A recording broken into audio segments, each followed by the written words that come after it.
اللہ پاک نے فرشتوں کو خوبصورت لڑکوں کی شکل میں حضرت لوط علیہ السلام کے مکان پر بھیجا۔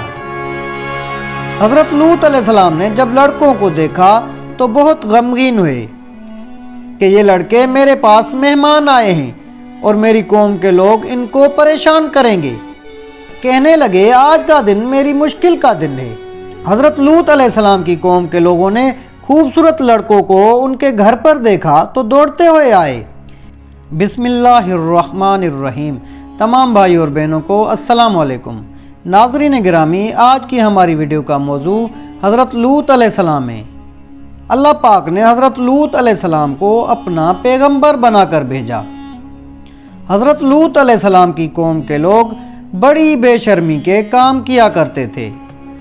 حضرت لوط علیہ السلام نے بار بار سمجھایا کہ تم ایسی بے شرمی کے کام کیوں کرتے ہو جو تم سے پہلے دنیا میں کسی نے نہیں کیے۔ تم عورتوں کو چھوڑ کر لڑکوں سے بے شرمی کی بات کرتے ہو۔ ان کی قوم والوں کو اور کوئی جواب نہیں آیا تو کہنے لگے کہ لوط اور اس کے گھر والوں کو اپنے گاؤں سے نکال دو، یہ بہت پاک بنتے ہیں۔ حضرت لوط علیہ السلام نے پھر سمجھایا کہ دیکھو، جو کچھ میں کہتا ہوں تمہاری بھلائی کے لیے کہتا ہوں۔ میں تم سے یہ نہیں کہتا کہ جو کچھ میں تم کو نصیحت کرتا ہوں اس کے بدلے میں مجھے کوئی پیسہ یا مزدوری دو، بلکہ اس کا بدلہ تو مجھ کو اللہ تعالیٰ دیں گے۔ حضرت لوط علیہ السلام کی نصیحت کا ان پر کوئی اثر نہ ہوا اور کہنے لگے کہ جس عذاب سے تو ہم کو ڈراتا ہے، اگر تو سچا ہے تو ایک دن اس عذاب کو ہم پر لے آ۔ پھر کیا ہوا؟ آخر خدا کا غضب جوش میں آ گیا۔ اللہ پاک نے فرشتوں کو خوبصورت لڑکوں کی شکل میں حضرت لوط علیہ السلام کے مکان پر بھیجا۔ حضرت لوط علیہ السلام نے جب لڑکوں کو دیکھا تو بہت غمگین ہوئے کہ یہ لڑکے میرے پاس مہمان آئے ہیں اور میری قوم کے لوگ ان کو پریشان کریں گے۔ کہنے لگے آج کا دن میری مشکل کا دن ہے۔ حضرت لوط علیہ السلام کی قوم کے لوگوں نے خوبصورت لڑکوں کو ان کے گھر پر دیکھا تو دوڑتے ہوئے آئے، کیونکہ یہ لوگ پہلے سے ہی برے کام کرتے تھے۔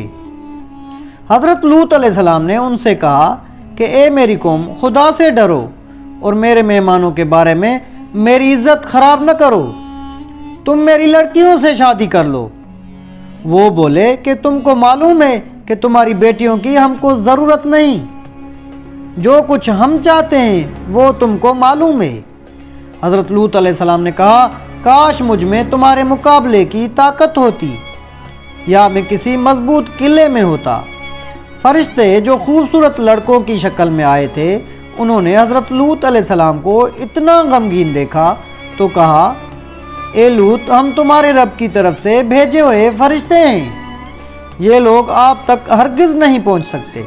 آپ رات کے اندھیرے میں اپنے گھر والوں کو لے کر اس بستی سے چلے جائیں اور کوئی شخص پیچھے مڑ کر نہ دیکھے، مگر اپنی بیوی کو چھوڑ دینا، کیونکہ وہ کافر ہے، اور جو آفت اس بستی پر آنے والی ہے وہ اس پر بھی پڑے گی۔ اس بستی پر صبح کے قریب اللہ کا عذاب ہوگا۔ حضرت لوط علیہ السلام خدا کے حکم کے مطابق اپنی بیوی کو چھوڑ کر بقیہ اپنے گھر والوں کو لے کر رات ہی کو اس بستی سے چلے گئے۔ صبح کے قریب اللہ میاں کا عذاب آیا اور اس بستی پر پتھر اور کنکروں کی بارش شروع ہوئی۔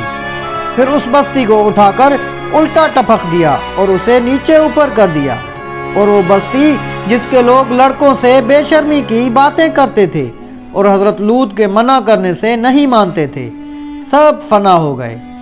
یہ تو تھی ان کی دنیا میں خرابی، اور دوزخ کا عذاب اللہ تعالیٰ کے ہاں جا کر ملے گا، وہ علیحدہ۔ خدا تعالیٰ ہم سب کو ایسی بے شرمی کی باتوں سے محفوظ رکھے کہ جس کی وجہ سے اس قدر سخت عذاب آیا کہ زمین کو بلند کر کے الٹا پلٹ دیا۔ اللہ پاک سے دعا ہے کہ اللہ پاک ہمیں دین کی صحیح سے صحیح سمجھ عطا فرمائے۔ آمین یا رب العالمین۔